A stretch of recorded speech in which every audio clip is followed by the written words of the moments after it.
In the last episode, Gasana and Ura faced the crushing weight of public scrutiny after leaving their daughter, Keza, alone. The judgment of the community only deepened their internal guilt, pushing their fragile marriage to the breaking point. But when they returned home, exhausted from a tense village meeting, a nightmare awaited them on their doorstep. An anonymous letter lay there, its contents chilling. Your family secrets aren't safe. Be careful who you trust. Also, subscribe so you won't miss any of our latest episodes. The ominous message left Gasana and Ura frozen in the doorway, their anxiety spiking as they exchanged fearful looks. The letter now lay on the kitchen table, its stark warning glaring up at them like an unblinking eye. Gasana paced the small space, his brow furrowed deep with worry, while Ura sat stiffly, her eyes glued to the paper. Do you think someone is trying to scare us because of what happened with Keza? Ura asked, her voice trembling, barely above a whisper. Gasana stopped pacing and looked at her, the tension in his shoulders visible. Or maybe someone knows something, he said darkly. Something I have kept buried for a long time. Ura's eyes narrowed, confusion turning to suspicion. What do you mean? What haven't you told me? Gasana sighed heavily, running a hand over his face. It is complicated, Ura. Years ago, before the business stabilized, I had dealings that went sour. But I never thought anyone would come after us like this. Not after all this time. Ura pushed her chair back abruptly, the screech of wood against tile echoing in the quiet kitchen. And you didn't think to tell me this before?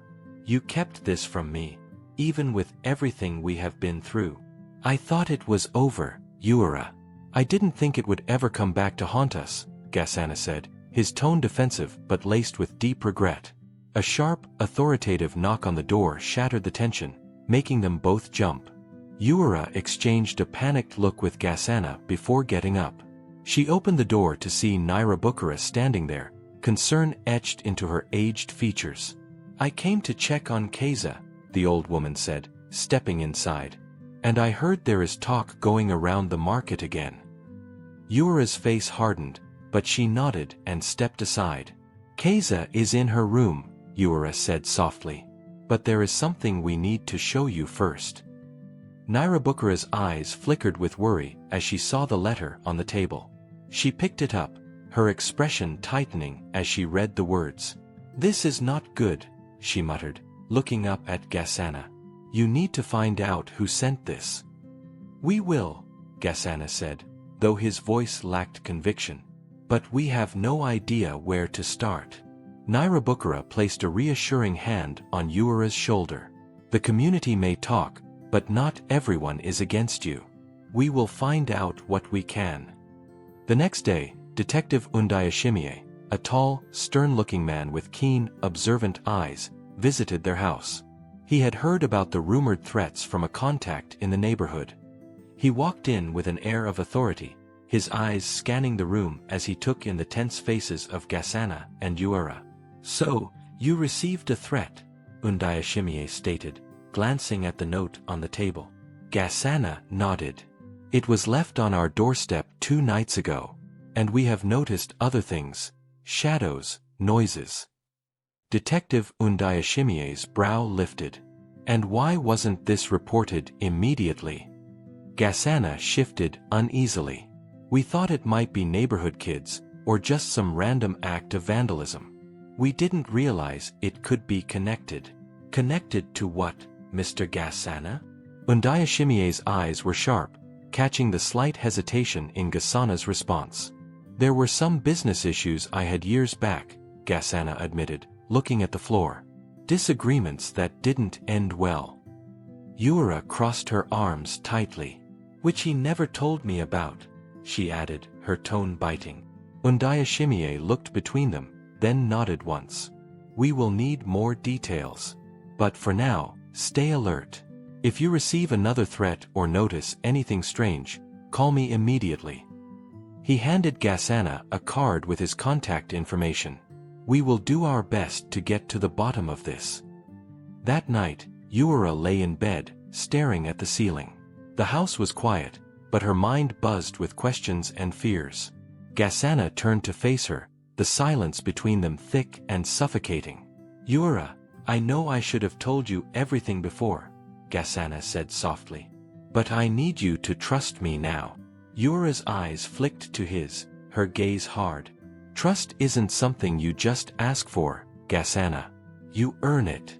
And right now, I don't know if you have it."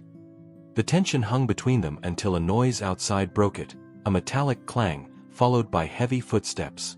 Gasana sat up quickly, his ears straining against the dark. "Did you hear that?" Yura nodded, her heart racing. "Check on Keza," she whispered.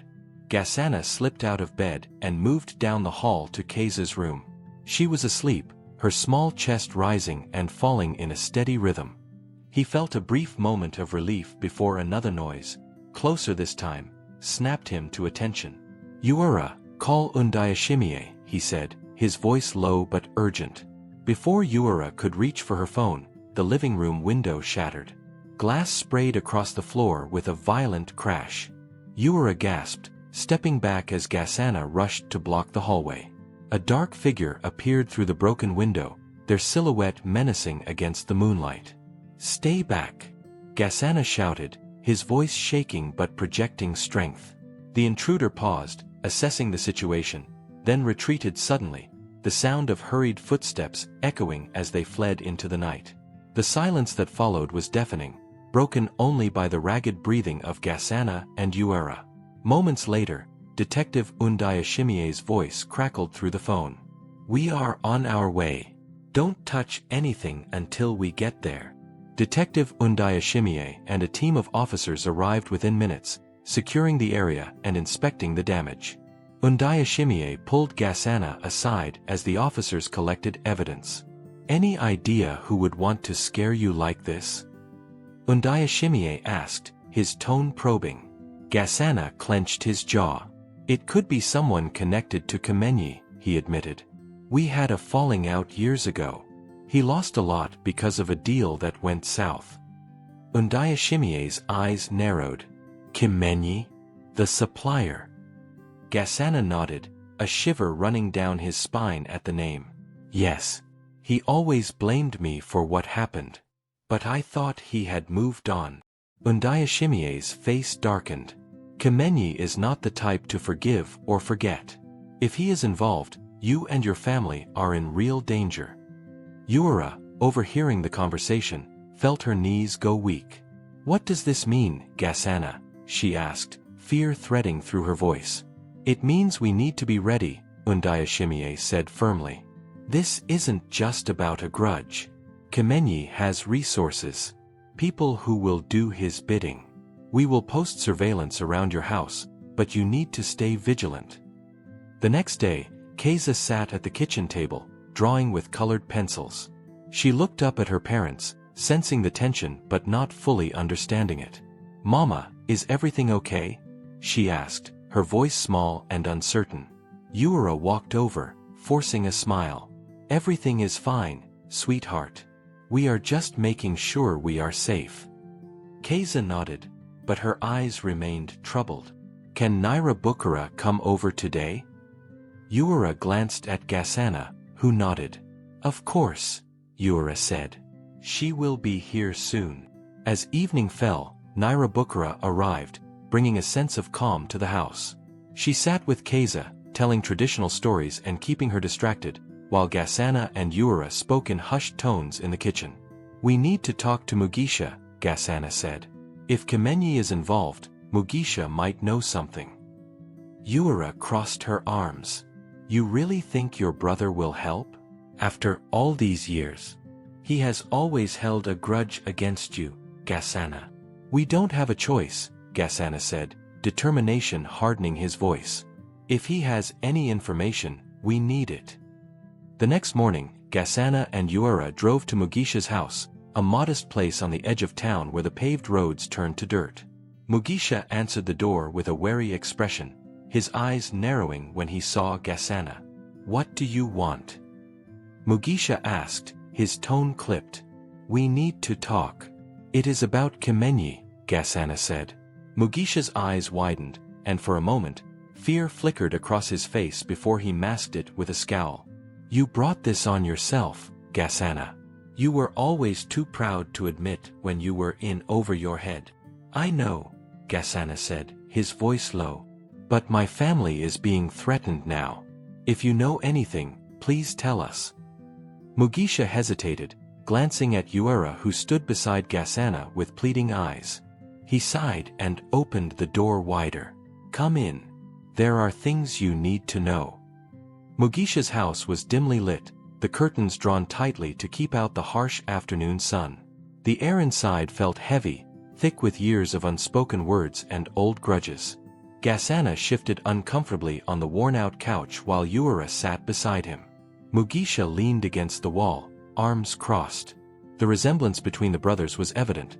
Both shared the same sharp eyes and tense jawline, but where Gasana's features were softened by worry, Mugisha's were hardened by resentment. Kimenyi isn't someone you just walk away from, Mugisha said after a long silence. You should have known better, Gasana. Uera, her patience wearing thin, interjected. We are not here to point fingers. Our daughter is in danger, Mugisha. If you know something, anything, tell us now. Mugisha's eyes met Uera's, and for a brief moment, the coldness in his expression faltered. He pushed himself off the wall and walked over to a small table, opening a drawer and pulling out a faded photograph. He handed it to Gasana. That is Kimenyi and his old crew, Mugisha said. Before everything fell apart. Gasana stared at the photograph, a younger version of himself standing beside Kimenyi, both smiling at the camera with forced camaraderie. He felt a chill run down his spine as memories surfaced, deals made in shadowed corners, whispered promises, and the eventual fallout when trust eroded like sand under the tide. Uera peered over his shoulder. Is this the crew you dealt with before? She asked. Gasana nodded slowly. Yes. Kimenyi was the leader. And these others, they were loyal to him. Too loyal. Mugisha sat down opposite them. After things went south, Kimenyi blamed you for everything. You left the mess behind and moved on, but those men, he gestured to the photo, they stayed loyal. They kept him afloat even when he lost almost everything. Uera's voice was tight. And now he is back to take revenge? It is worse than that, Mugisha said. Kimenyi doesn't just want to hurt you, Gasana. He wants to ruin you. Everything you love. Everyone you care about. Gasana's throat tightened. So what do we do? How do we protect Keza? Mugisha's eyes darkened. There is only one way. You confront him before he gets the chance to come for you. But you need to be ready. This isn't a man who forgives. Later that evening, Gasana and Uera returned home, their conversation with Mugisha replaying in their minds. The house felt more like a fortress than a home now, with the windows locked and a feeling of constant vigilance hanging in the air. Keza was in her room, drawing at her desk, when Uera walked in. Mama, do you want to see my drawing? She asked, holding up a sketch of a big house surrounded by flowers. It was bright and hopeful, contrasting sharply with the tension suffocating the family. Uera forced a smile, kneeling next to Keza. It is beautiful, sweetheart. Maybe one day we will plant a garden like this. Keza's face brightened for a moment before her smile faltered. Are we safe, Mama? I heard noises last night. Uera's heart clenched. She reached out and smoothed Keza's hair. We are safe. Daddy and I are making sure of that. Keza nodded, though her eyes still held a shadow of worry. She turned back to her drawing, the moment of innocence slipping away as Uera stood and left the room, her composure cracking once she was out of sight. The following morning, Gasana decided it was time to confront Kimenyi. The stakes were too high to sit and wait. Uera insisted on coming along, despite Gasana's protests. Don't argue with me, she said, her voice resolute. This is our family. We face it together. They drove in tense silence to the address Mugisha had provided, a rundown warehouse on the outskirts of the industrial district that looked like it had been forgotten by time. Gasana parked the car a distance away, and they approached on foot, the crunch of gravel under their shoes sounding louder than it should in the quiet of the abandoned lot. Eura glanced around, her nerves frayed. "Are you sure he will be here?" she whispered. Before Gasana could answer, a voice echoed from inside the warehouse. "You have come to visit old friends? How brave." Kamenyi stepped out of the shadows, his smile as sharp as a machete blade. Time had changed him. His once tidy appearance was now rougher, more dangerous. Behind him stood two men, faces obscured by caps and sunglasses. "Gasana," Kamenyi continued, spreading his arms wide. "It has been too long." Gasana swallowed, feeling Eura's presence beside him like a lifeline. "We are not here to fight, Kamenyi. We need to end this. Whatever you think I owe you, let us settle it." Kamenyi's smile faded, his eyes hardening into flint. "Settle it? You think this is just about money or broken deals? You took everything from me, Gasana. While you moved on, I was left in the ashes. And now, I am going to show you what that feels like." Eura stepped forward, surprising Gasana with the steel in her voice. "You don't need to hurt Keza. She is an innocent child. Whatever your grudge is, it is with Gasana, not her." Kamenyi's gaze flickered to Eura, then back to Gasana. "See, that is where you are wrong. To make you suffer, I need to tear out your heart. What you cherish most." One of Kamenyi's men shifted, and Eura's eyes caught the glint of metal, a gun tucked in the man's waistband. She swallowed hard, keeping her fear in check. "You don't have to do this," she said, her voice trembling despite her attempt to stay composed. Kamenyi's eyes narrowed. "It is already done." Suddenly, the sound of sirens wailed in the distance, growing louder by the second. Kamenyi's expression shifted from triumph to annoyance. "Seems you are smarter than I thought, Gasana," he muttered. Before anyone could react, Kamenyi signaled his men, and they backed away into the deeper shadows of the warehouse. "This isn't over," he said, his voice low and menacing. With a final glare, they disappeared through a side exit. Gasana exhaled shakily as Detective Undayashimiye burst into the warehouse, gun drawn, followed by a team of officers. "Are you both okay?" Undayashimiye asked, scanning the room for signs of the men. "We are fine," Gasana said, his voice still trembling. "But Kamenyi got away." Undayashimiye nodded, frustration clear in his eyes. "We will find him. But this just confirms that your family is in more danger than we thought." Back at home, Keza sat on the porch with Naira, who had come to stay with her while Gasana and Eura were out. When the car pulled up, Keza's face lit up with relief. "Mama! Papa!" she called, running to meet them. Eura bent down and hugged her tightly, the weight of what had just happened pressing down on her. "We are here, baby. We are okay." Naira's eyes met Eura's, a silent question passing between them. Eura nodded subtly, confirming that the day's encounter had been serious. That night, as they prepared for bed, Eura sat on the edge of the mattress, staring at the floor. "Kamenyi won't stop, Gasana. He won't rest until he has destroyed us." Gasana sat beside her, the lines on his face deeper than ever. "We will protect Keza. We will protect each other. But we need to be ready for whatever comes next." Eura reached for his hand, holding it tightly. "We will. Together." In the darkness of their room, they both knew that this was only the beginning. Kamenyi's shadow loomed over them, a constant reminder that the past never stayed buried for long. The morning sun cast long shadows across the kitchen as Gasana sat at the table, staring at his phone with tired eyes. His mind replayed the events at the warehouse, Kamenyi's smirk, the menacing promise, and the distant wail of sirens that had cut their confrontation short. Across from him, Eura poured herself a cup of tea, her hands trembling slightly. "Did Undayashimiye call back?" Eura asked, breaking the silence. Gasana shook his head. "Not yet. He said they were looking into possible leads, but Kamenyi is careful. He won't make it easy." Gasana clenched his jaw, looking out the window where Keza played in the yard with Naira.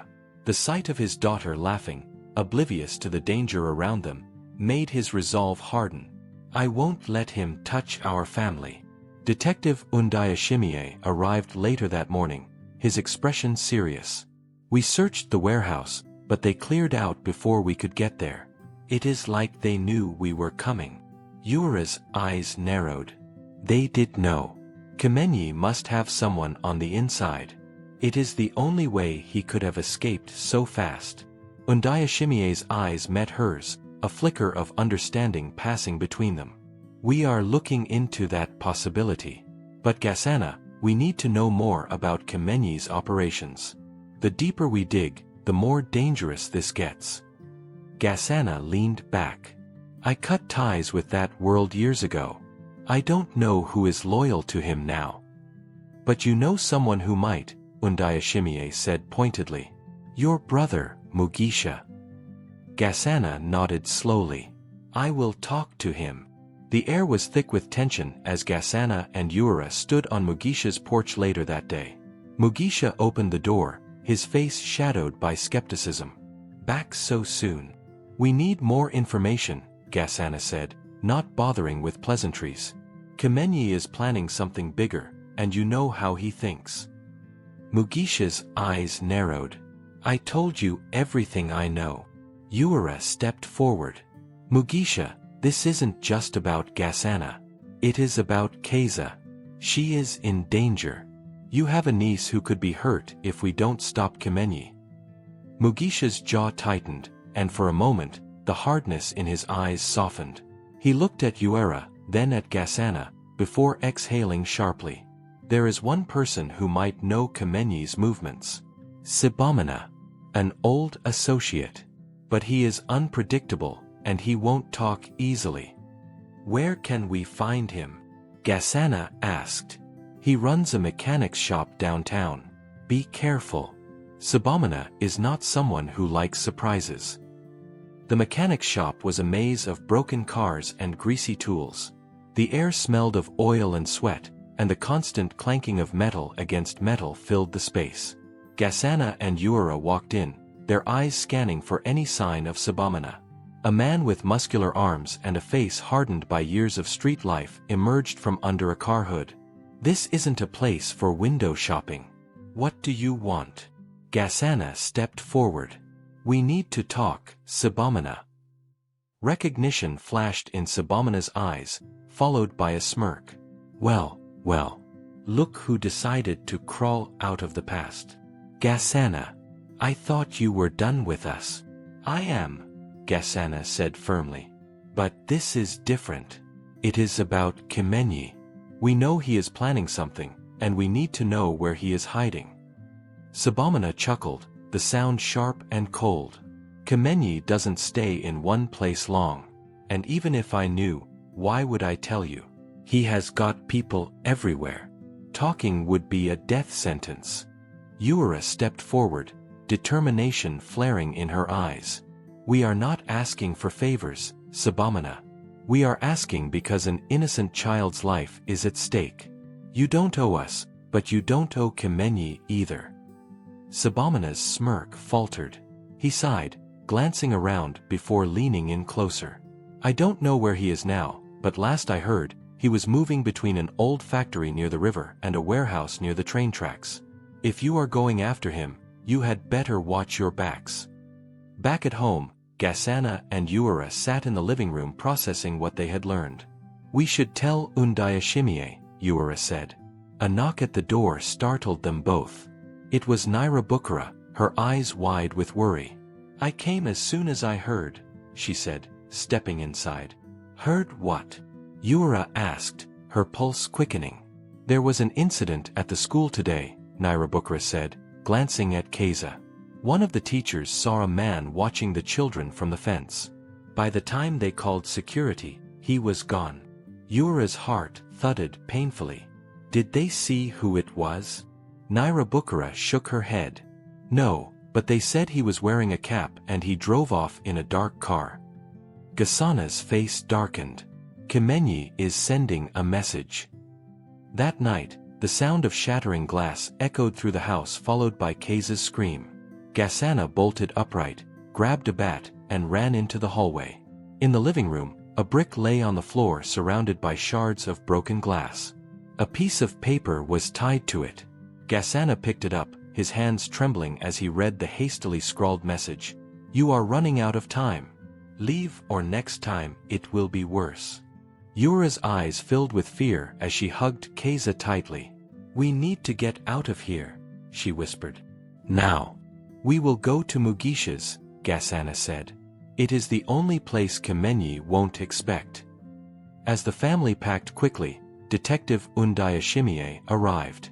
"Good call," he said, looking at the brick.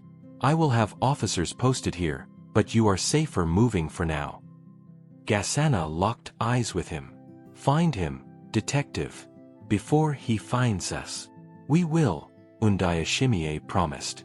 The night was cloaked in an uneasy silence as Gasana drove toward Mugisha's house. Ura sat in the passenger seat, glancing back every few seconds to check on Keza, who clutched Nyirabukara's hand tightly. Mugisha opened the door as soon as they pulled up. "Get inside quickly."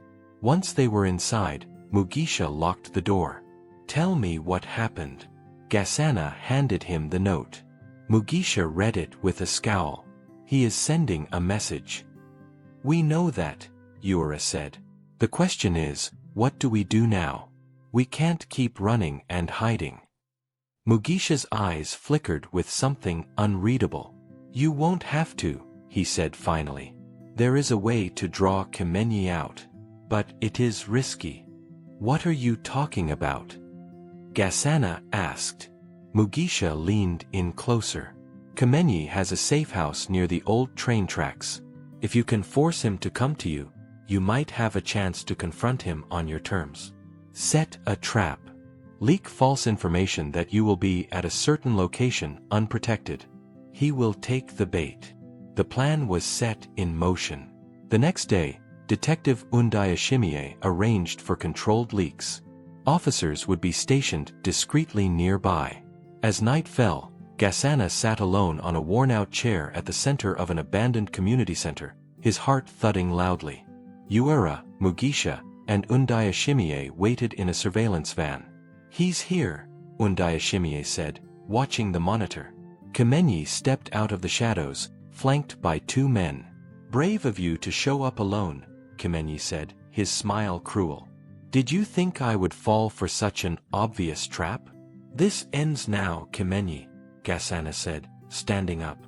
"You have done enough." Kemenyi laughed. "This isn't about money or revenge. It is about taking back what was stolen from me." Before Gasana could respond, one of Kemenyi's men moved forward, pulling a gun.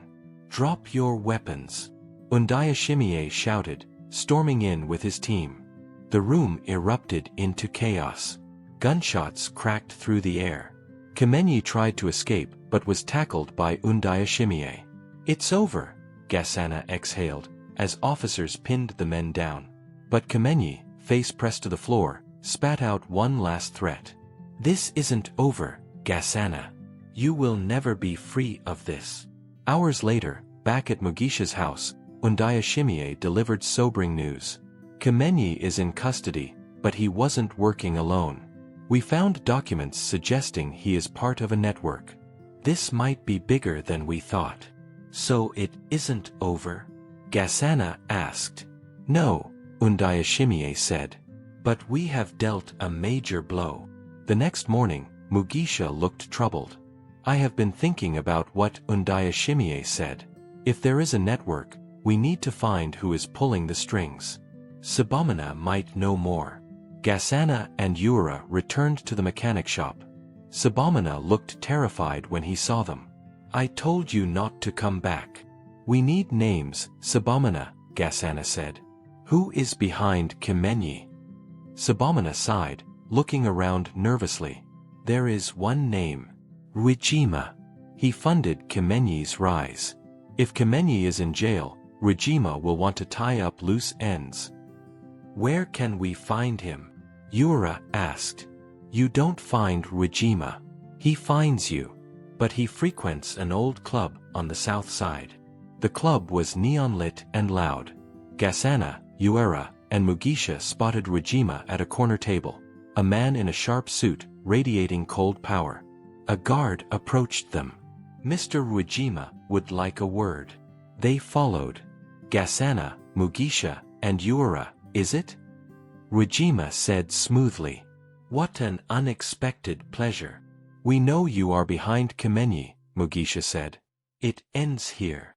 Rajima laughed softly. "Bold. Your family's safety depends on one thing, your silence. Disappear, leave the city, and this ends. If you don't, you won't have a family left to protect." Gasana and Uera walked away, the threat pressing down on them. Back at Mugisha's, Naira Bukhara spoke up. "I have old friends who can dig up dirt." Days later, her friends found records linking Rajima to illegal dealings. Then, Gasana received a text. "Meet me at the old pier. I have information. Come alone." "I am coming with you," Uera insisted. At the pier, under the moonlight, Sabamana emerged from the shadows. "Rajima is planning something big," he warned, terrified. "He has someone in the police on his payroll. Your friend Undayashimiye isn't as safe as you think." Before Gasana could respond, a gunshot split the air. Sabamana fell, blood blossoming on his chest. Gasana dropped to his knees as a car screeched away. "Trust no one," Sabamana gasped, before the light faded from his eyes. Gasana stood up, his blood turning to ice. This was a message. Rajima wasn't playing games.